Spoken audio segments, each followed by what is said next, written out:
இன்றைய நாளில் தமிழகத்தின் பல்வேறு பகுதிகளில் நடைபெறும் முக்கிய நிகழ்வுகளை நம்மோடு பகிர்ந்து கொள்கிறார் செய்தியாளர் காயத்ரி. நன்றி ரத்திகா மற்றும் சரண்யா. முதல்ல சென்னை உள்ளிட்ட முக்கியமான மாவட்டங்களில் இன்னைக்கு என்னென்ன நிகழ்வுகள் நடக்க இருக்கு அப்படிங்கறத பார்க்கலாம். முதல்ல சென்னை பாரிமுனை ராஜா அண்ணாமலை மன்றத்தில் மாலை 4:45 மணிக்கு தேசிய கடல்சார் தின விழா நடக்குது. இதுல தமிழக ஆளுநர் ரோசையா பங்கேற்க இருக்காங்க.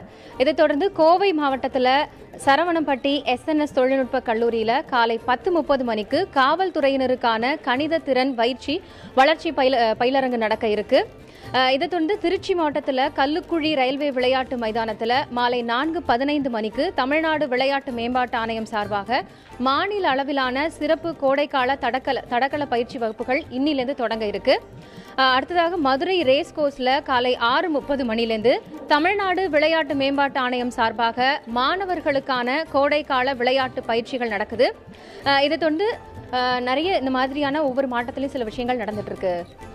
காயத்ரி, பல்வேறு நிகழ்வுகள் குறித்து சொன்னீங்க. இன்னைக்கு நம்மால் முடியும் குழுவினர் எந்தெந்த இடங்கள்ல என்ன மாதிரியான பணிகளை மேற்கொள்ளவிருக்காங்க? நிச்சயமாக சரண்யா, இன்னைக்கு நம்மால் முடியும் குழு சார்பாக 4-5 மாவட்டங்கள்ல நீராதாரங்களை மேம்படுத்தும் முயற்சிகளை தொடர்பான நிகழ்ச்சிகள் நடக்க இருக்கு.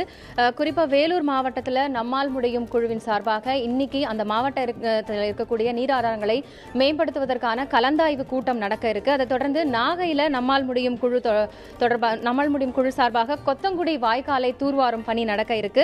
அடுத்ததாக நாமக்கல் மாவட்டம் ராசிபுரம் பட்டணம் பேரூராட்சியில் உள்ள நீர்க்குட்டையை தூர்வாரும் பணியை நம்மால் முடியும் குழு மேற்கொள்ள இருக்காங்க. இதைத் தொடர்ந்து தருமபுரி பாலக்கோடு ஜர்தலாவ் ஏரியை தூர்வாரும் பணியும், இதேபோன்று திருவள்ளூர் மாவட்டம் அனுப்பம்பட்டு குளத்தை சுற்றி மரம் நடும் பணியும் நம்மால் முடியும் குழு சார்பாக தொடங்க இருக்கு. இன்றைய நிகழ்வுகள் குறித்த உங்களுடைய தகவல்களுக்கு நன்றி காயத்ரி.